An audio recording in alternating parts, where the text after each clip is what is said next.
How's it going, friends and family? So welcome to a special episode tonight. So this is the very first of a new style of video that I'm doing. It's really a lot more conversational, a lot more like a podcast format. This really just came from deep conversations that I was having with folks on Facebook, typically Messenger, sometimes Instagram, occasionally through right here on YouTube, but for the most part through Facebook. And it just made a lot of sense that we could turn these conversations into something a little bit more special for group audiences, and I record them and share them. I actually host these live for the Patreon community too, so you're welcome to join in on these type of conversations live and participate as well, but you can always watch them here on the channel.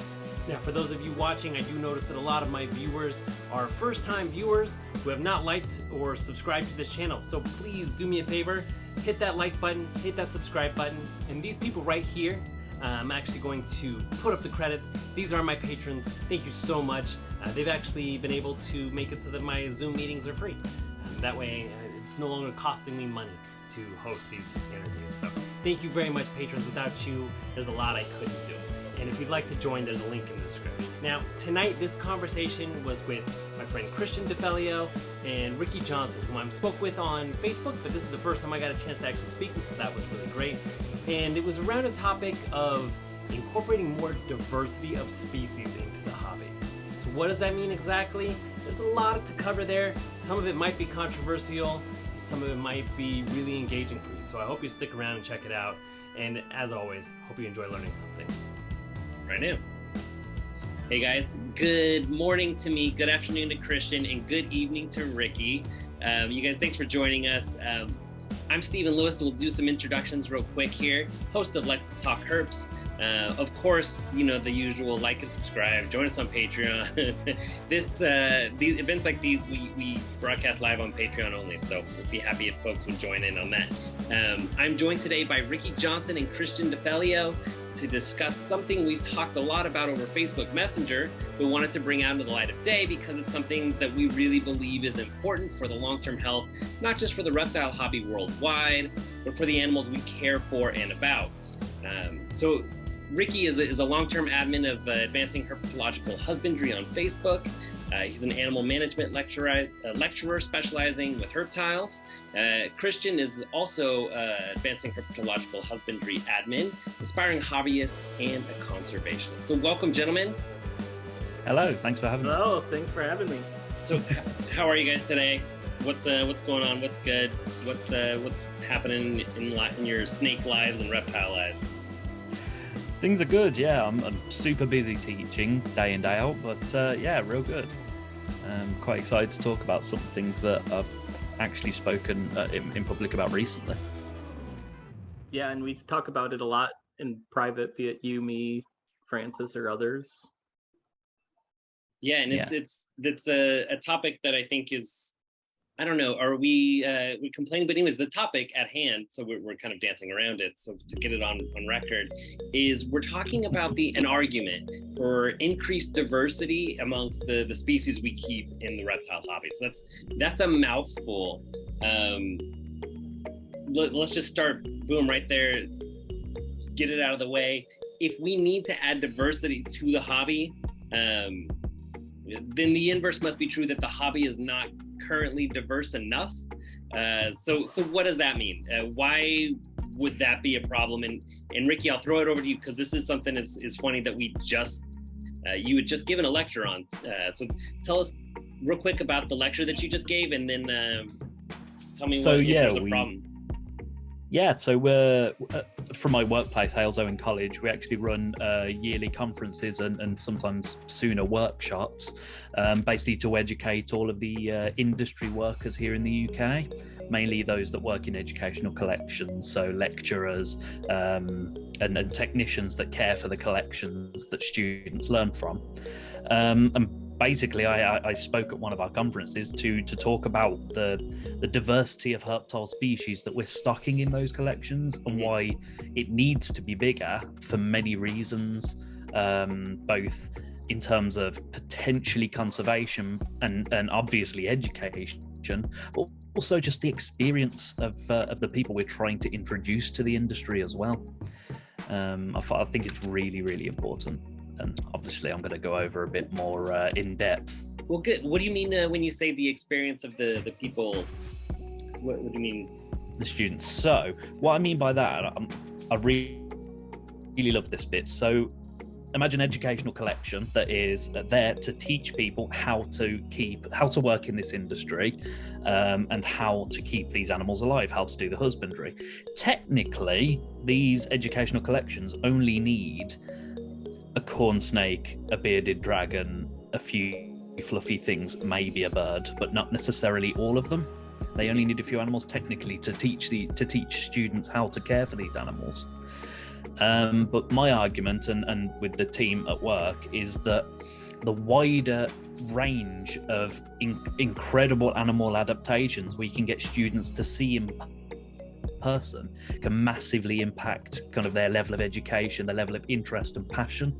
And the way I see it is, we've got 130 species at work, just over 130 species, and if a student comes in, wants to work with animals, isn't sure, quite likes reptiles, but comes in and sees a massive range, maybe sees a certain species with some crazy adaptation, really pretty, maybe it behaves really cool, they may well, and they do, because I've seen them do it, they'll focus on that one species and go, wow, this is what I want to work with, this is what I want to base my career on. And I think that is more important than the blunt education. Yeah, there's a big argument for just exposure, right? And bringing that natural world into a lot of people. Yeah. What are your thoughts, Christian? I mean, I think kind of going off of Ricky's points, like, I mean, at least in the U.S. hobby, I could say that, it might hurt some feelings, but there's more than just ball pythons and corn snakes out there. And there's, especially even just in the U.S., there's so many species that would make good impressions on people to be keeping, just that are native, that no one's working with. Okay, so is that the because I get that. I get that there's more than ball pythons and corn snakes. Obviously, I don't have any either at home, but they're popular for a reason, you know what I mean? And they were the backbone of, especially, I don't know the history of Europe too much, but I could definitely tell the American hobby was built on the back of ball pythons and ball python morse, especially when that came about. So why is, I don't know, trying to ask it without getting controversial, because we like ball pythons, but why is that an issue that it's kind of overwhelming or dominating the discourse? Well, I think it's, I mean, in some aspects you have to look at it as, I'm pretty sure we still are importing wild ball pythons, but for the most part we're not now. So with just ball pythons, you're getting at this point now where you almost have to start wondering about inbreeding and genetic issues here and there with morphs, for one. It's because it's a captive population. Yeah, it's almost exclusively captive. So, I mean, I doubt anyone's really been keeping track of the parentage and heritage of all their animals at this point.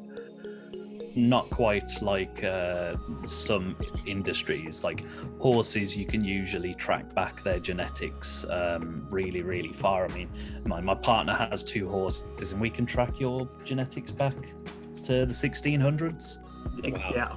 Knowing the full parentage, the full gene stock, and I find a lot of breeders are doing no attempts to do similar, apart from a few kind of weird cases. And then, like you say, with inbreeding, I don't think in the case of things like ball pythons and corn snakes, it's necessarily a numbers in captivity problem. It is potentially more of a husbandry and choice problem, where people are line breeding, so breeding child back to ancestor, that may be causing your genetic, a lot of genetic problems and bottlenecking, and inbreeding and everything that comes with that might take a while to come out with reptiles, but certainly will. You know, Yep. that's an interesting point too, and it's a breeder that I really respect of snakes, that is really friendly and really helpful and knows a lot. But he was on a podcast, and I don't want to throw out any names, but he was on a podcast and used the term morph mining, where he would and I don't remember the exact process.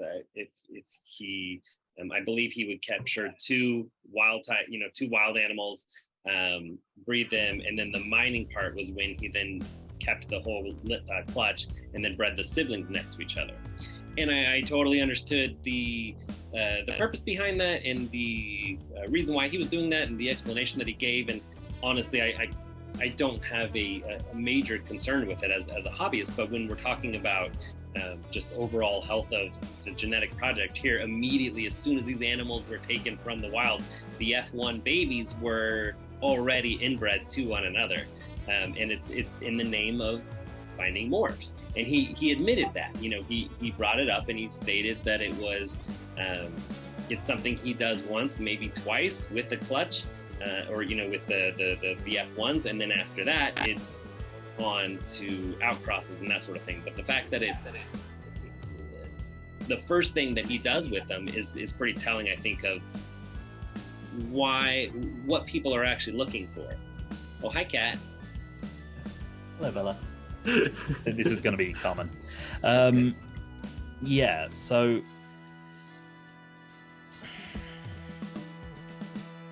the problem comes very much from the fact that if we look at these animals in the wild, they actually have a lot of mechanisms to avoid inbreeding. They don't just find another individual and breed with them. So then there's the argument of, then animals can inbreed sometimes in the wild, but surely once or twice isn't a problem.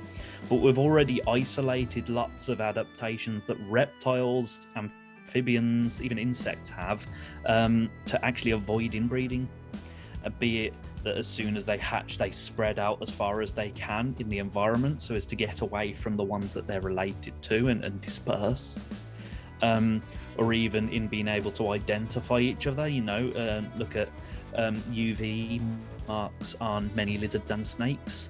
The reflective, reds and blues that UVA will bounce off, and they can see it, but we can't. It's been shown that some lizards, for example, can actually tell who they're related to with that, and will avoid inbreeding, will avoid breeding with each other. So from that kind of aspect, I feel there's not really a justification even to do it purposely once or twice, especially with a species so common in captivity. We could outcross and have such a healthy genetic population quite easily, and purposely doing that I am going to be quite biased here. I've got quite a snobby opinion, but that's me. Doing these sorts of potentially deleterious things is purely for human monetary and entertainment gain. And then you've got the problem of, if we're doing it for our entertainment and money, well, there are things that already happen for that have been outlawed, for example, here in the UK, just for being entertainment around animals, but it not being good for welfare. So I find it a little bit concerning for all of these reasons. Sure, and I get that. I always. What do you think, Chris? Let me jump to you, Christian. What have you thought? Because Ricky you presented some new information there with the way that the animals behave in the wild, with avoiding relatives and that sort of thing. Christian, I never even heard that before, so that was interesting, and I'd love to hear more on that too. So feel free to circle back to that. But Christian, is that something that you're familiar with? What's your take there when we're talking about inbreeding and looking for morphs over? So I've heard the same thing from Ricky and others, and it's going off of what Ricky was saying. It seems like at what point you have to wonder, not necessarily is it right or wrong, but like if they're not trying to do it in the wild with one another, why would we put them in that kind of situation in captivity? Because then you also have to look at stressors. Like, if they're trying not to do it and you're kind of forcing them to do that with one another in captivity, a big thing with all animals is making sure that they're not stressed, and that's just adding another potential stressor to their environment. Be that be that you're doing it purposely or unknowingly, it's still, you might not see it. It's a very interesting topic, and I told you guys I'd play devil's advocate for you too, and I don't have an answer that I think you'll like, because it goes both ways, right? So there's the answers that we hear, and so, I don't know, that was a hard truth, I didn't like it. And then sometimes if we can tell it the other way too. Anyways, what I'm trying to say is, we are exploiting the animals, and we're exploiting them for the sake of monetary gain, and that monetary gain also leads to just an increased presence. So if we increase the desire to have these animals in our house, so if it's for instance, I have just a couple of rainbow boas back here behind me, and they're really pretty snake in my opinion, but the albinos are really interesting animals. They're very white, and I know that there's opinions on those too, but that's a good example of a morph, and there's a lot of dollar value attached to those.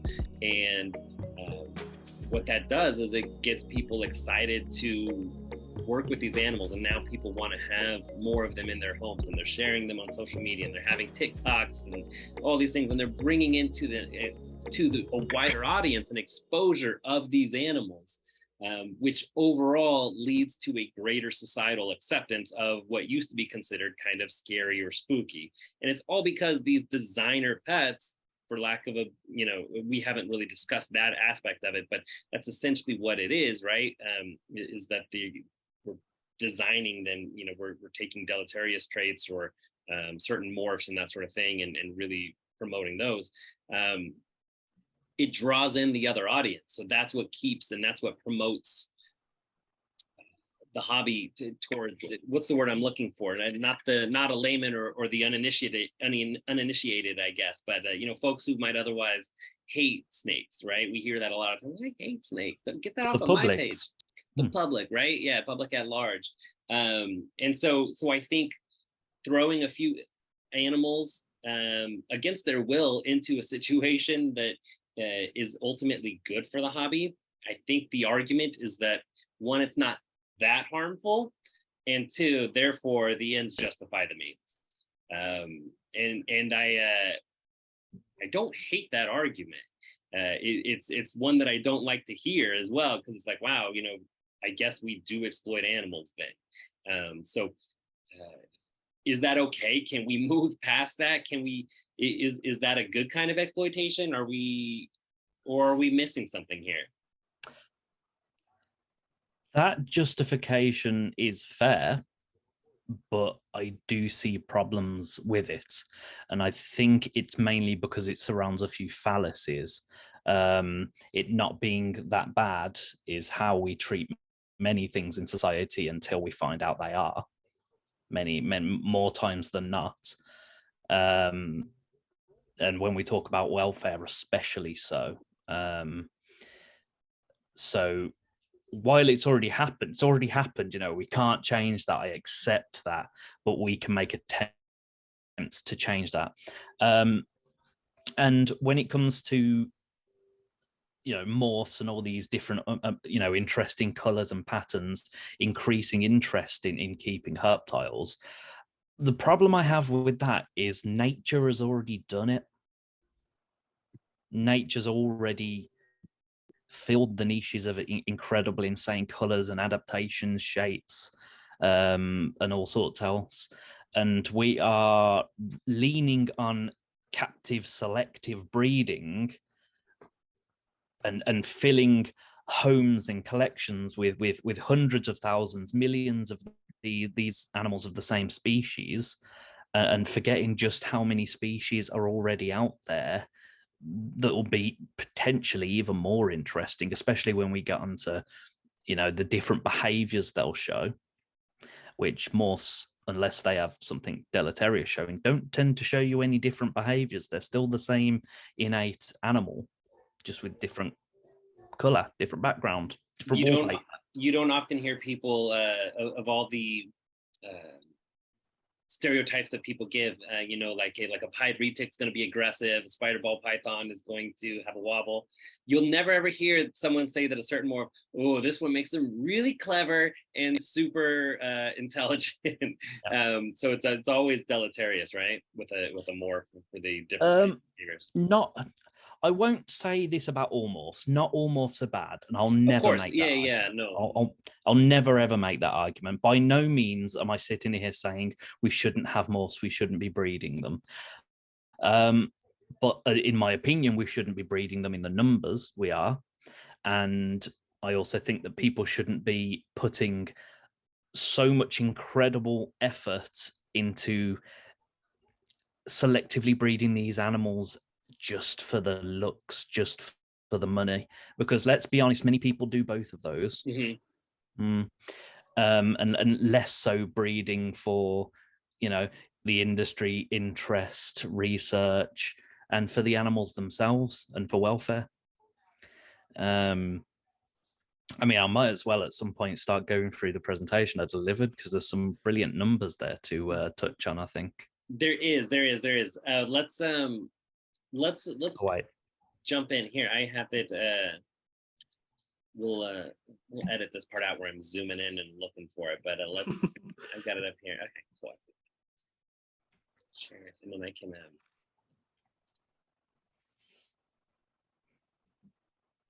I can't. I can't do present on this because it's. That's fine. I've got it open as well, so I can see the numbers and go off that. I was gonna share the screen, but it's locked down here. Excuse me, just pulling it up. Put too many screens up.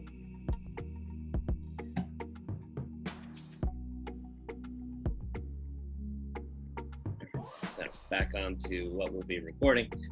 Christian, sorry about that. So we were just talking about, Ricky, you said something a second ago that I really liked, because the argument to the morphs about all the different colors and patterns bring people in. You said nature already does that.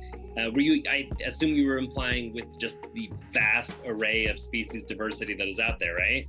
Yeah, absolutely. Think about kind of early documentaries on animals. People were getting interested in these animals, watching these documentaries. That was wild, interesting animals as they come, not these captive morphs. They don't have to be these crazy, interesting colors, because the wild has already done it. We're kind of putting our focus, time, and effort in many places in the wrong area, in an area that isn't supporting the world, which we'll go into, I'm sure.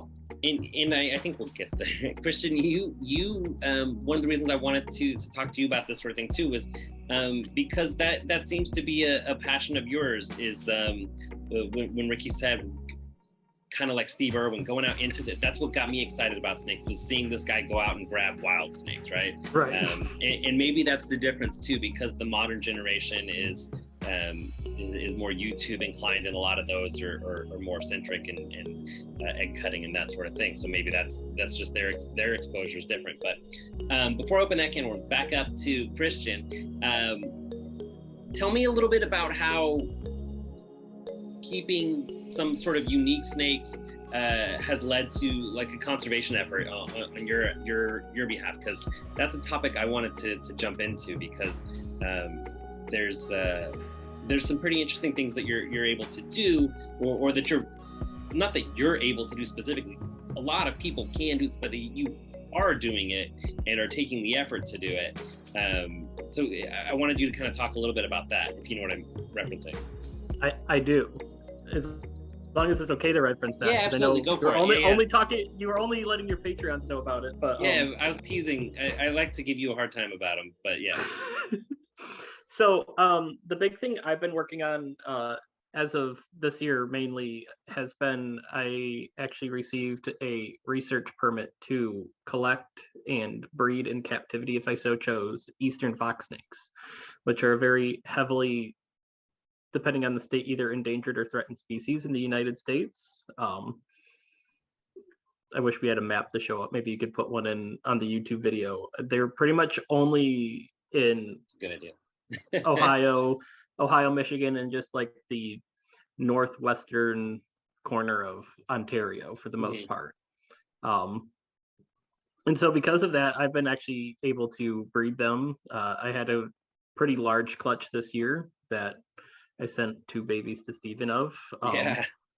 And so going into that, like that's, it's, I myself am, helping with the conservation, but also I have the ability to give them to prospective keepers to also do so. So while maybe their wild populations are declining, there's still the chance to legally help their captive population, because I'm pretty sure no one is actually actively working with eastern fox snakes in the United States. And I've talked to a few people. I do believe I found one person who has, but we could maybe discuss that afterwards and see if you know something I don't. But I think there is one. I think there is one. There's one. There might be. Yeah. We could. We'll talk about that, because I mean, like, well, it's like it's one of those things where it's like, sadly, smuggling exists. Yes. So, maybe there is multiple people who have illegally collected specimens, but I couldn't find a concrete date. But I believe that the eastern fox snake has been threatened in Ohio since like the late mid 1990s. Michigan even longer. So it's like, if someone does have them, the question is okay, when did you get them and how old are they? And for those who don't know, the eastern fox snake is it's Pantheropus floydii, or yeah, I guess floydii, whatever you want to say. Yeah, thank you. And it's a rat snake, so it's closely related to corn snakes, which are probably what the first or second most common kept snake in captivity in the country.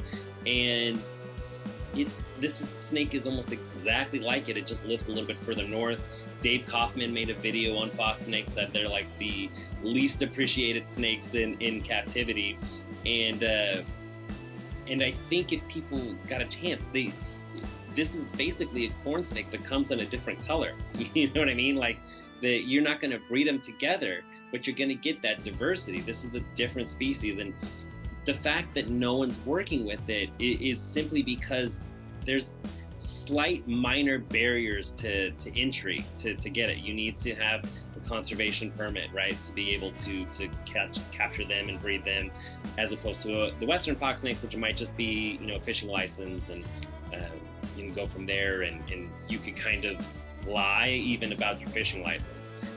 Maybe you're not supposed to do it about either, but maybe you tell yourself that it's better that you're poaching if you're just violating a fishing license rule, right? So I think that's why I don't know. I kind of went on a tangent and lost my train of thought, if I'm being totally honest. Well, that's just because you like talking about fox snakes, right? I did. I started thinking about fox snakes, and then I was like, oh man, these are cool snakes. And these are things that people don't recognize, is that it's nice to collect to Pokemon, and get all the different morphs of a different species, because then you can make projects and you can bring them back together. But similarly, you can also breed together just perfectly healthy specimens that are not prevalent in captivity, or in even better, not prevalent in nature, and you can actually increase numbers of something that is needed. And these aren't, I don't think they're going to sell for a ton of money. There's not necessarily expensive rat snakes anywhere, so it's not a project for people to get rich on, but it's I think there's a ton of value in that type of herpiculture. Yeah, I think there definitely needs to be a disconnect from breeding animals equaling money. That might be true in some cases. It frankly shouldn't be true in many. that's tough though, because they do. Yeah, like unless I don't know. I think that's no offense, a non-starter. I just don't see how it's going to happen, unless it's like a socialist utopia type thing. By no means am I asking for that. No, people can carry on making money off animals, absolutely. But the main focus always being money is always going to lead into these weird, color niches. Where weird animals get created. Look at our common domestic animals, the amount we've changed them over thousands of years. We've done that to almost done that to a few reptiles in a few decades. So that was a question I had when we were talking about captive populations of the ball pythons earlier, royal pythons, and it's the gene pool is small, no doubt, compared to all the pythons in the world. But if compared to like what we have with dogs and cats, is this what I'm saying is this domestication, is this captive gene pool, which I shouldn't say small but limited, is this captive gene pool in this trend towards domestication and a distance from the wild, is that a problem? You know what I mean? Is it okay if there's pet snakes that are what if we got away from even I worry about this as the kind of the old man with the rake telling kids to get off his lawn, who's afraid of change. But I worry that one day you're going to go to a pet store and it says pet snake, not pet ball python or anything, but just pet snake. And it's who knows what kind of, it might have been a ball python that was mixed with a retic, so it's got 10% this, 14% that, 25% that. We're 40 generations down the line here of inbreeds and hybrids and that sort of thing, and we just have pet domestic snakes, that'll sit on your lap. Is that crazy? Is that the worst thing in the world? Is this the stupidest conversation that should get cut, or what? I think you have to look at the other existing domestic animals, and we absolutely can compare, because the problems that come out of breeding happens across the board, across taxa, regardless if we're talking about reptiles or mammals. I'd like people to actually compare things a little bit more than saying that comparing a mammal to a reptile is anthropomorphism. That's not necessarily true. Look at all of the domestic breeds in many animals, like dogs, cats, cattle, whatever. Look how many traits we've created selectively and wanted that are deleterious, that lower their welfare. It's incredible how many breeds of domestic animal have lowered welfare because of our choices, our wants. And yes, it scares me that reptiles will go in the same direction. And I absolutely think I'm going to be surprised with the things that are going to come out if it carries on. Well, it will. Yeah, it already has. Well, that's interesting, and that's I think that's a common trend amongst old school keepers and new school keepers, or however you like to describe it, is that both, for the most part, are kind of against that sort of hybridization and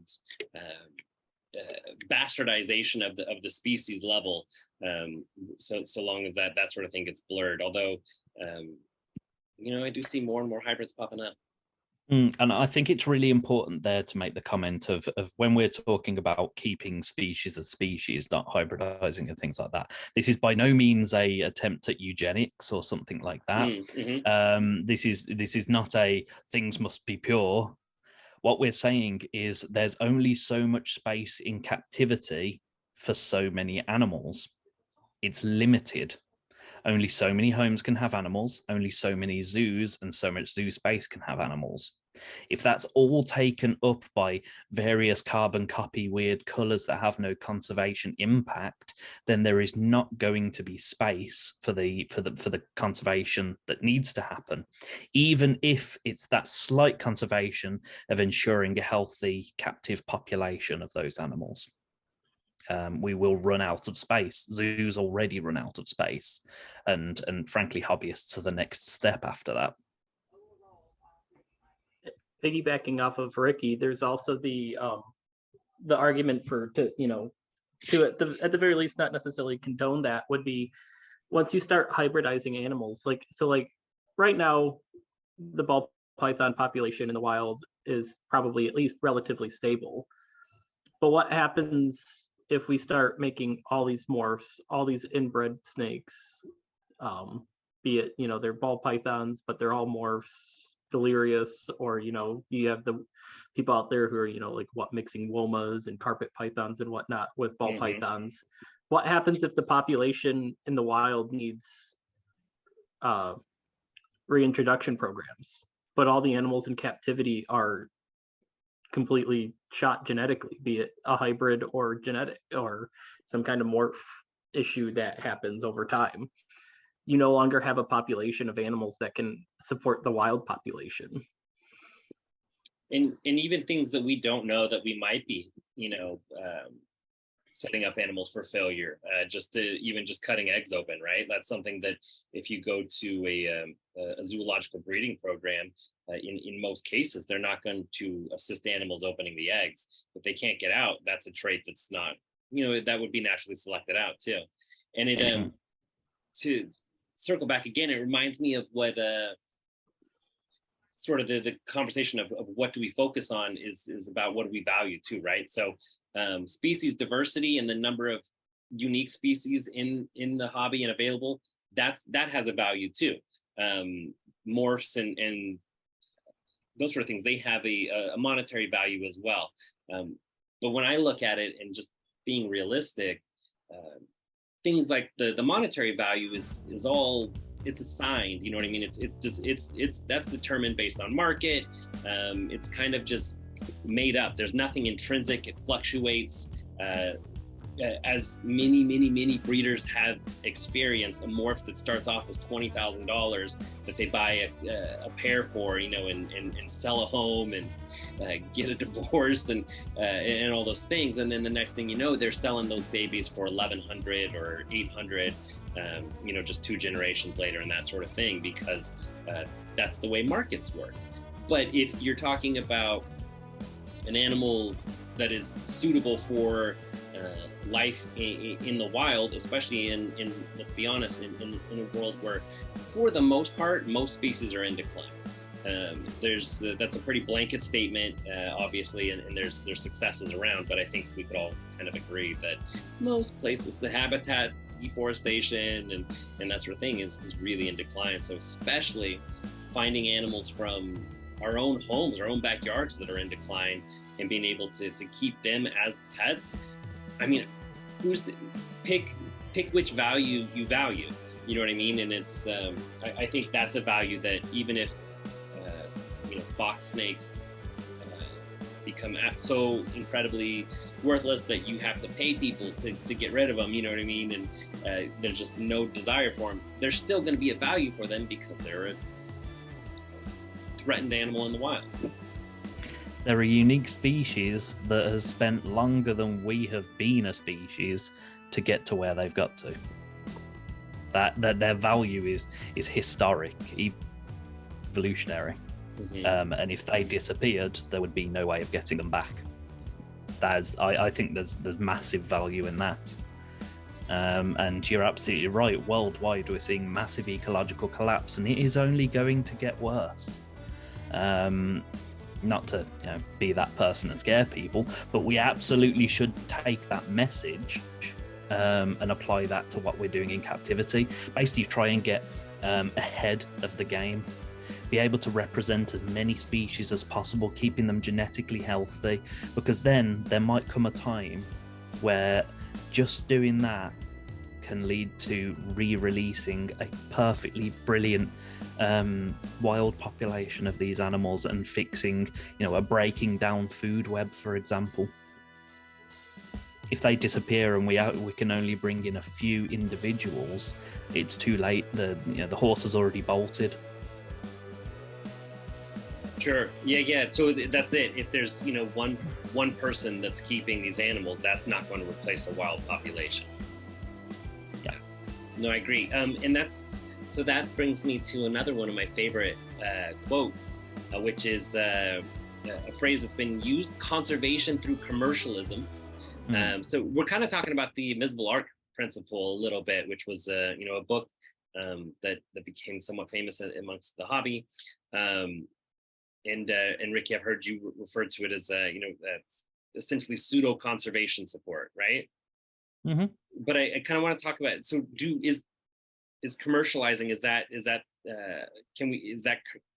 conserving still? It can be. It certainly can be. By no means am I going to say it isn't. If there has to be a commercial side to it, the monetary gain, the monetary production for these animals to be conserved. And when we're talking about conservation, we're not talking necessarily about the re-release of these animals. We're talking about retaining the existence of these species with genetic health, that they could possibly in future be released. That's the conservation we're talking about here with captive breeding and hobbyists. If there needs to be a commercial side, so increasing interest with dollar signs, by all means it will support. I don't think it intrinsically does. There are problems with it. They're very big concerns, but it can help for sure. Nice. I think I don't know. I totally got distracted. I apologize. So we're just talking about conservation through commercialism. Thank you. So when we bring a Christian, let's start over. Let's just move over. How are you? I think I'm with Ricky. I think it can definitely be done, but I think what you have to watch out for is not losing the message and ideal behind that. Even though yes, there's dollar signs behind it, I think it's important to always remember that you shouldn't necessarily be doing it solely for the money. You're doing it to help the species be established in captivity, to prevent it from becoming extinct. So with that, I think a lot of things have to happen, like especially with I believe, I can't remember who was all in that conversation. I think you were, Ricky, but we were talking a little bit ago about Shinosaurus in China, the very expensive lizards that people really want. But they're so sought after that the pet trade is killing them off in the wild. Yeah. Commercialization can absolutely have a negative impact on the wild. Often we're bringing in animals without knowing the state of their wild populations. Yep. Oh, sure. Yeah. And I've heard of a lot of species too, that there's estimated, just a few hundred, and yet the importers will ship in a few hundred at a time. So it's, something's not adding up, or that, like, I can't think of the gecko species that I heard that statistic for, but one good example of that is Smaug giganteus. Oh, sure. Don't get, just frankly, very rarely, if not don't get bred in captivity, you'll still see them being sold. You'll still see them being exported from the wild, despite it being apparently protected. And that's a good example of one where it's likely going to cause their wild demise if it doesn't stop. Yeah, that one is critical. I think that's a great example. Thanks for bringing that up. I'm going to share the screen. I want to bring up your presentation a little bit, because you had some slides here, specifically kind of the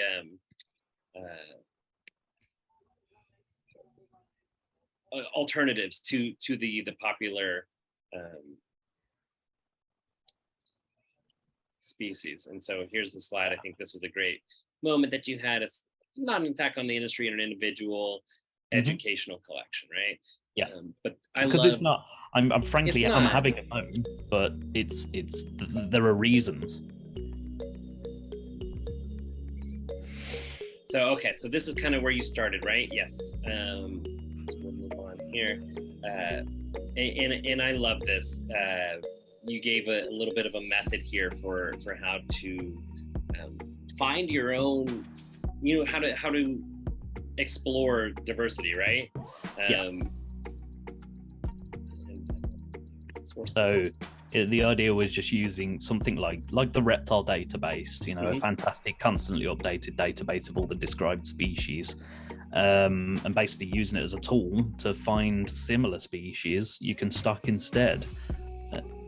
And obviously there's a bit of background research there to find out whether they are in captivity or could become in captivity with interest. And we have to remember that many cases animals aren't in captivity just because nobody has generated any interest yet. Again, if you're willing to put money to it, it could happen.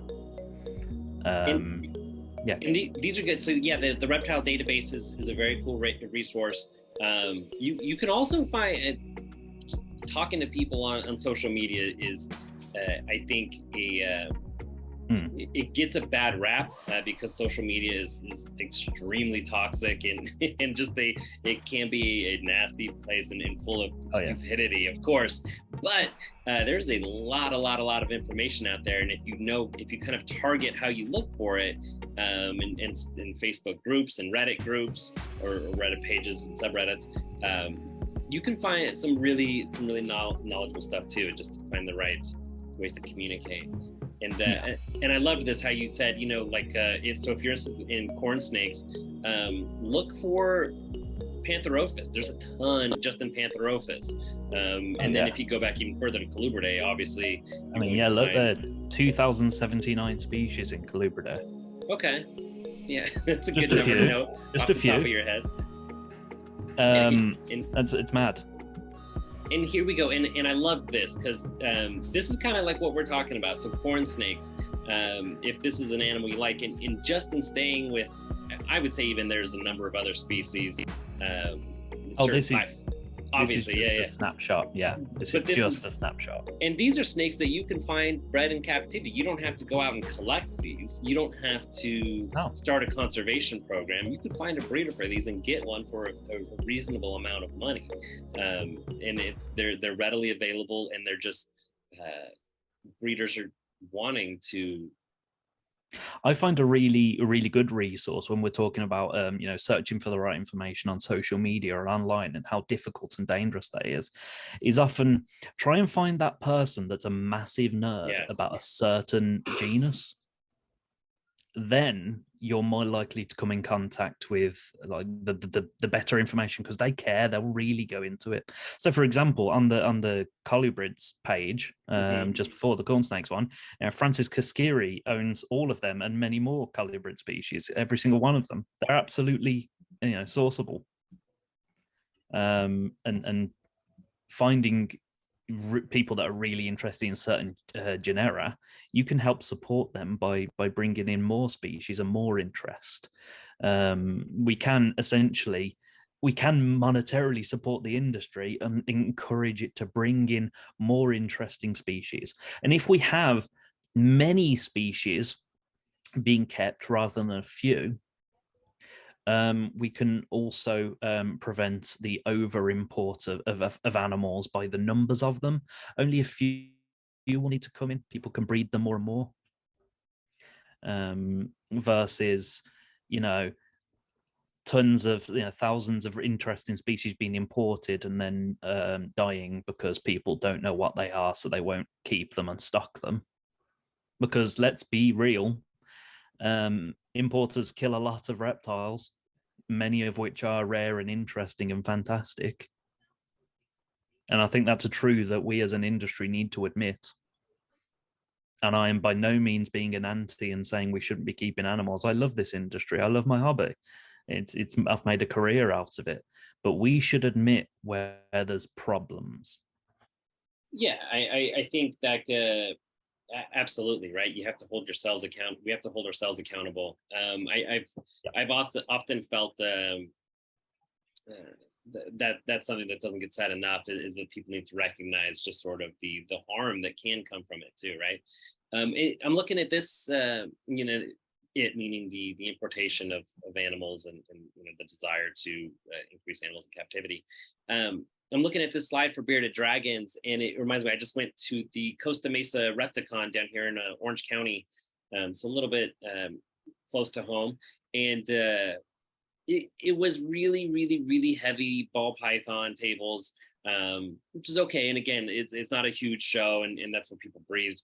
And in a number of bearded dragons, crested geckos, but there was a table that had some uromastics in a cage. And I remember a kid walked by and said, these two kids, I don't know, probably 14, were just in awe of it, talking to one another. It's like, look at that tail. It's got like, I forget, that spikes all over his tail. What was it? Is it a weapon? Just learning about this animal and excited because they'd never seen it before. They'd seen the ball pythons, they'd seen the bearded dragons. And the interesting thing, which was this weird phenomenon, was that people were very interested in them. And I stood by there for a little bit because I was looking at some tarantulas nearby, and a few people came by and were very interested and reacted to those. Like, wow, I've never seen them, and they were priced fairly low. And then they went over and bought a bearded dragon. It was very, very interesting how excited they got for the animal that they weren't getting. And yes, very strange when they totally could get those animals, and do a good job with them. They totally could, and they could keep it very similar. You know what I mean? It's not like they need to have a degree to keep one and the other one with a Petco care sheet. They're ready for both. You know what I mean? If you're ready for a beardy, you're ready for uromastics. It's obviously a slightly different environment, but the basics are there. We can all learn. People keep bearded dragons wrong.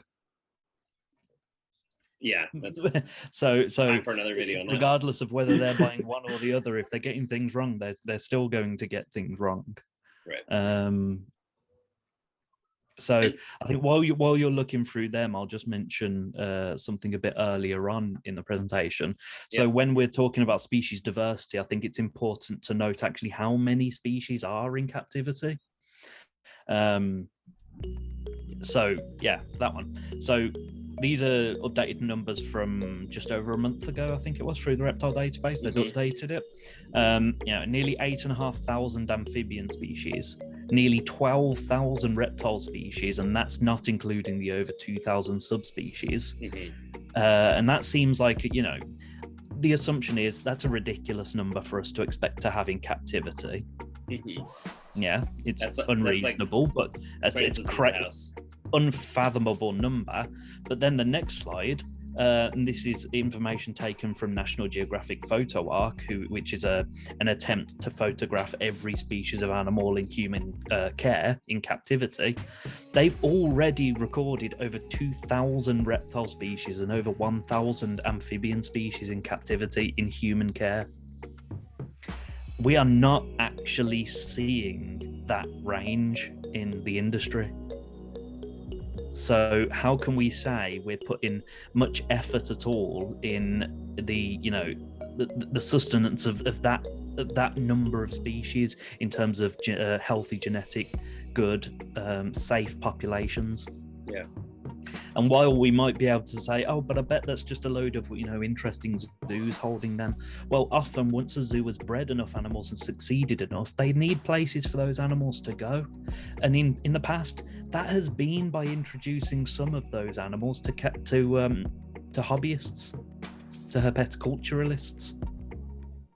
Yeah, I think we forget how many species we currently keep and like that started in conservation efforts by big, interesting zoos. And once they've bred enough of them and done their job, it got handed down to the industry. There absolutely is space for true conservation to get help from herpetoculture. But there needs to be a very good attempt to do it. This was one that blew me away, and it still blows me away because there's so many gecko species. And so many of them are cool. And there's a lot. Don't get me wrong, I see a lot of folks who keep a pretty diverse species. So I don't think this is as big of an offender as maybe say bearded dragons, right? For comparable animals. But there was a lot of crested geckos at that convention and not a lot of other species. And I've met some breeders and spoken really highly for folks that do, Urodactylus and a number of other gecko species that are just beautiful and super cool, super easy to keep. I love the gargoyle geckos, and those are pretty popular. Spiny-tailed geckos are amazing, and they're people are missing out. I think with the just by looking at one thing, right? Yeah, and I think there's an importance as well to be distinct on why we are more interested in showing people adaptations over interesting colours. So when we're selectively breeding a corn snake, a royal python, a bearded dragon that's got an interesting colour, the background information to that is it's an interesting colour that someone selectively bred. They took one animal with an interesting colour, maybe a second animal with also that interesting colour, and put them together and bred them. But when we're talking about adaptations, we can really bring people in and get them interested and teach, why do these animals have these interesting patterns? Oh, well, it took, many hundreds of thousands, if not millions of years for each of these adaptations to develop through natural selection to meet these tiny, fantastic niches in their wild environment. I feel like there's far more meaning to the adaptations of diverse species versus the changes we're causing in captivity. Yeah, I mean, I agree with that fully. Like, well said. I don't have anything to add to it, but I really appreciate that. I feel that I get it. I love the designer projects and that sort of thing, but we can do so much more, and we can replicate so much more with our projects and in terms of species diversity. And so that's something I wanted to discuss too, was small batch breeding as opposed to large scale breeders.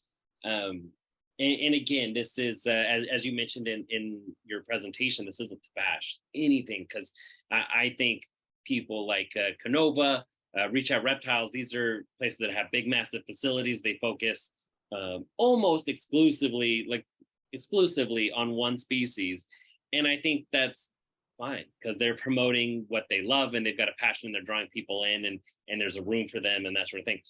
But realistically, also, I think a lot of people have these fantasies of becoming that kind of breeder, of opening up a building, having a full-time job where we're breeding snakes or lizards or turtles or whatever we do. And it's got a big, beautiful facility. We're on YouTube all the time, and presumably we make some money off of it. And the reality of it is, no, most of us don't have the time, resources, or capital to take that on, let alone the dedication or business knowledge. So where would we look to this change? So that would it be small breeders. So what does that look like, right? For instance, I'm just pairing up one pair of snakes this winter, and will likely not again for another skip a year. So I'm not exactly signing up for a booth at the next super show, right? To sell babies with one litter every other year if I'm lucky. So how do we expect small breeders to carry that on? How do we get turned on to new species? How do we do this? Is this a guerrilla effort? What are the steps to spreading it and promoting it? How do we do this? I feel like you'll probably agree, Christian, I assume, but a lot of it's going to be our attempts at education, the public side of it. So what we're showing, be it in education, which is my industry, which while fantastic, it's only going to affect a certain number of people. It's not going to make full-blown industry change. I know that. Pet shops, there are quite a few pet shops now that are trying to really celebrate species diversity. Here in the UK, there's quite a few of them, but one of those is Snakes and Adders up in Sheffield. Chaz, he purposely likes to stock as wide a range of species as possible. We've gone over colubrids. It's very good at stocking interesting species of colubrid, and that's a pet shop people can walk into and get exactly the thing we've been talking about all this time. Yeah. That interest in passion and exposure to these weird species.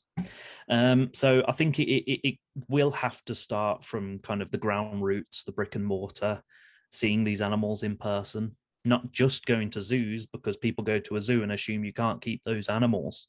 Right. When in many cases actually you can. And that's an assumption. People will see those animals and go, "Oh, I can't keep that. It's a zoo animal. It's really interesting and cool, though." But you see it in a pet shop and go, "Wait, I can buy one." Mm-hmm. Like now, right now. Yeah. So it will be a brick and mortar thing, and like you say, with batch breeding, so that is where individual keepers will only breed a few animals. Yeah, that can keep kind of numbers in manageable levels. I think something to keep in mind, because I will constantly bring things back to industry, conservation, and zoos on purpose, because there's a disconnect between those and hobbyists, a massive disconnect, and I don't think it should be like that anymore. Do you guys know what breed and cull is? Breed and cull. I know what those words mean, but what does the program refer to? So breed and cull is something used all over the world now, in zoos especially. Essentially, because of the distinct problem of zoos only having so much space to keep all of the animals they might breed, essentially what they will do, and this is an accepted method, and it's good. It's already shown to be beneficial to the populations. They will allow their animals to breed almost freely, obviously pairing smart, and they will essentially keep the most essential individuals and cull the rest, humanely cull the rest. This is used with true conservation species, the kind that you imagine will be released into the wild. And this will be done with animals that have lots and lots of offspring, some reptiles. And they will be doing this with many reptile species because there's nowhere to put them, because it's hard to hand them over to hobbyists and ensure their survival, because we haven't bridged that gap of communication to show that it can be done. And it absolutely can. So I just want to stress that collections and zoology are already culling interesting, crazy species because they've run out of space to conserve them. And that's not a judgment on them, but it may reflect on us that we aren't rising to support them.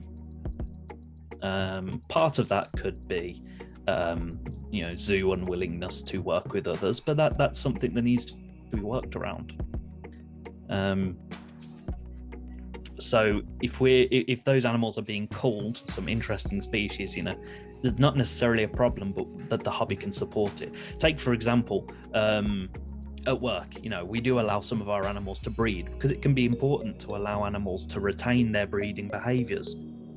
But some of the common species, like your corn snakes, royal pythons, bearded dragons, crested geckos, when they breed in our collection, what we do when we have eggs is we put the word out to other colleges, other educational collections, and find out if there's demand for these animals basically for free. And if there isn't, we cull those eggs. We don't allow them to hatch because there's frankly already too many of those species in captivity. There's no need for us to add any more. It's no longer a celebration or success to breed those animals. It's something they will do regardless. So it's important for us in those cases to destroy those eggs so we don't increase the welfare problems we're seeing in the industry. So at a certain point, that's okay. No, it sounds like at a certain point, it's best to just let them be, right? And to not try and muck with things. Basically. Right? Like it's hey, look, it's enough is enough with some of these species. But small batch breeders definitely have a more kind of positive effect than large scale breeders. As well, when we're talking about large scale, usually it involves lower welfare conditions, which, let's be honest, it does. Let's not be the ones to sit here and say, but I know someone who breeds lots of snakes and they keep them really well. That's lovely, but all the rest aren't. Yes, exactly. Right. That's a good point. And I've long thought that's kind of a trade-off, is if we want it's kind of like a necessary evil, right? But that's another thing too that we have to be honest with ourselves. And see, you're scrunching up your face, but that's a topic for another day. But so necessary evil is a very loaded word, but it is in order to maintain the status quo. If that were the goal, then yes, it would be necessary. But that's not always. But that's for another day for sure. I think there was some really interesting points, and I think one thought I had about this too was when you said you mentioned it too about reaching out. When you have to use bearded dragon eggs, you said, right, that you would reach out to the other universities and zoo programs to see if they needed. And then that's such a big part of it is one, having a good diverse species, but there's a lot. And I know a lot of reptile folks are introverted and we like to keep to ourselves, and we have our hobbies, and you hear a lot of times like snakes more than like people, but being able to connect and network with the pet shops, with the universities, with the zoos, with the field researchers, with the conservationists, being able to build that social net is I think critical for the species as well, because it's amazing what you don't know if you don't talk to people, and on the inverse, it's amazing what you find out if you do talk to people. I have isopods that I'll breed and sell to typically to pet shop owners, and the only way I was able to do that is because just talking to them about it. I had a collection, and I was like, I need to get rid of them. Do you buy them, right? And we could do the same. And it's amazing how many of the snakes we get in the stores are from small batch breeders. So if that's what you're looking for, talk to the vendors in your area. Go to the reptile expos and actually talk to the vendors. Most of them are if they're there, they're ready to talk. They have to get over the fact that they like snakes more than people, and they're gonna talk to you, and they're gonna answer questions, and go look at all the tables and ask questions about the animals that you haven't seen before. And that's another reason why we need to get those animals there in the tables to begin with, just to get them in front of people's faces. I think the main thing to put between small batch breeders and large scale is the welfare aspect. A small batch breeder is much more likely to be able to give an animal good welfare, high levels of welfare, versus trying to fit in as many as humanly possible and allowing them to still survive and breed. And I think this. Sorry if I can cut you off. That's not I don't want to say that's a controversial comment either, because they simply can't. Time is a resource, and it's a finite resource for everyone. So the richest man in the world, the richest woman in the world only has so much time to care for so many snakes. And if you had 8, you could do that a lot better than if you had 800. Yeah, and I think this is much bigger a problem than people appreciate it is. So, for example, I'm not talking about an animal having a pretty enclosure, a snake having a pretty enclosure and moving around a bit more. I'm talking about that when these snakes are babies, are small, and we are forcing them into tiny tubs as they grow into adults, we are not actually using the brain plasticity that they start with, because their brains form very similar to how ours do. Mm-hmm. When they're young, it's plastic, it's plasticity. They're able to make a lot of good connections, learn, become smarter. Who and if you would don't have allow thought that to happen, that baby reptiles' brains develop just the same way every other animal does? Yeah, and they do. If you're forcing an animal into unstimulating conditions, like the industry absolutely does with snakes, with lizards, with geckos, all the same, you're causing dumber animals. They are not allowed to become smarter, to become more curious. You'll find animals that are kept as babies in stimulating environments are much more curious, less aggressive and defensive, and more able to problem solve. And this absolutely goes for reptiles. They are not simple creatures. as much as a person would like to tell you that snakes don't need much, no, they're just absolutely fantastic at surviving and breeding with many stresses in their lives. Now, I think if anyone that's watching it has made it to this point in the conversation, I think they're definitely on board for a diverse collection. So let's kind of do a quick sort of quick bullet points. I'll start with Christian. I want you guys tell me some animals. Give me 2 species and why you think these animals should be kept more commonly in captivity. So we'll start with you, Christian. Give me 2. 2? All right. Well, I like snakes, so I'll try not to both snakes, but I mean, I'm just going to say fox snakes for number 1 All right. for many different reasons. Because, well, I mean, so there's the conservation aspect. Even the Westerns aren't doing terribly well in the wild, so those, you don't need anything, even in places where they're native, to keep them. Eastern fox snakes, obviously, you'd have to find someone working with them legally. But everyone likes corn snakes, so why not have a fox snake? It's slightly rounder, a little bit bigger, but in my experience, they're a lot more docile when they're younger. They eat readily. Stephen can attest to this. Well, they're hungry all the time.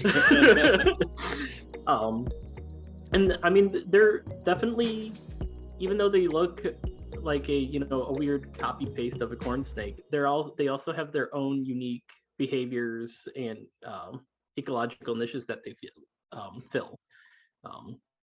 Corn snakes typically live in forests and plains, whereas a fox snake, if you gave it something that's a semi-aquatic enclosure, they would totally take advantage of it, because that's what they do in the wild. During the spring, they're in the wetlands eating frogs, swimming in the water. And then, I mean, you can't beat the cute little tail rattles that they do when they are disturbed. And that's something you'll get from a lot of North American colubrids too, that are not commonly kept. A lot of interesting behaviors like that. What else? What's a second species that people should keep more of? It could be a snake. This channel is like 95% snakes. I've got 2 lizards, so you go ahead and do snakes. Okay. Honestly, I'm surprised more people aren't keeping, at least in North America, casting a wide net.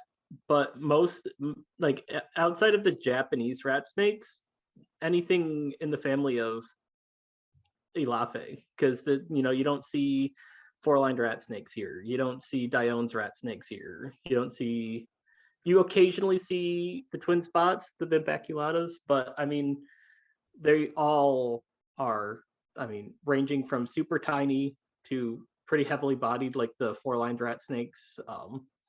Make any black, gray rat snake, whatever side of the argument you are on that, look tiny. Like the female and males that I have are ginormous and just as docile as any North American rat snake. Sure, they don't have morphs, but well, I guess Russian rat snakes do now. But they're very, very easy to breed. I don't want to say unkillable, but they're very, very, very hardy animals. I'd say if anyone was like, I don't like corn snakes, but I want something that's just as, docile, but a colubrid, look for any of the old world rat snakes. I think those are good choices. Those are big and exciting animals. They part of it is there's a familiarity. They are a rat snake, and we have a number of rat snakes here in the United States. And sorry, Ricky, because I always say here, and I know you're like, I'm not here. That's how we think, and so it's a centrism there. But anyways, in North America, we have these familiar animals that we look at, and then if you look at these the pretty much the Alapha genus, the old world rats, there's a familiarity there, but at the same time, very, very, very different and often bigger. And so it's like we get these animals that are like the length of an indigo snake or a 6 foot, 7 foot rat snake. And it's just, I don't know, that's super exciting. I think those are excellent choices. What about you, Ricky? What are a couple animals that you think we should keep more of? Oh, I'm definitely going to go with my old kind of niche. My kind of favorite love is skinks. I absolutely love skinks. And the industry absolutely loves blue tongue skinks. It's cool. They got a blue tongue, man. Have you seen it? I was holding one today at work. Absolutely, they're fascinating, brilliant creatures. But there are over 1,500 species of skink, over 100 genera, and we focus on just a few, and they are incredible creatures. One species in captivity I absolutely love is Trachylepis dichroma, or the zebra skink, or two-coloured skink. And it's not just because they're gorgeous, they're incredibly sexually dimorphic, with males being kind of grey and red, and the females being entirely different and coming from the zebra name. Got the zebra stripes and a bronze coloration on the body. What I love about them, and I love appreciating in animals, is their behaviour. They've got incredible behaviours. They're fantastically social. Keep them in social groups. And they care for their young. They show paternal and maternal behaviour, and will keep an eye on and care for their young before they mature. Are they egg bearers or live bearers? Live bearers. Yeah. Which just absolutely blows my mind and makes me appreciate just reptiles in general, that there will always be a species to surprise us with the incredible behaviours they can perform. Other than that, I'd say yes, let's please look at some more interesting rare skink species. Tree skinks are incredible viewing animals, but I have to put a poke in there for agamids. Look at things like Lodacea, the painted dragons. They've been in captivity for decades and decades and decades, but tell me someone that's breeding them and shouting them out to the heavens, because they are fantastic creatures, gorgeous things, and in many cases more gorgeous than most bearded dragons, in my opinion, humble opinion. No, and a lot of this is going to come down to opinions, and absolutely. And there's going to be some folks that disagree, and a lot of folks who do agree, because I think we're right. Thank you guys so much for coming on and sharing those opinions with us, because it was I enjoyed it. You guys enjoyed it too. I'll kill the recording now.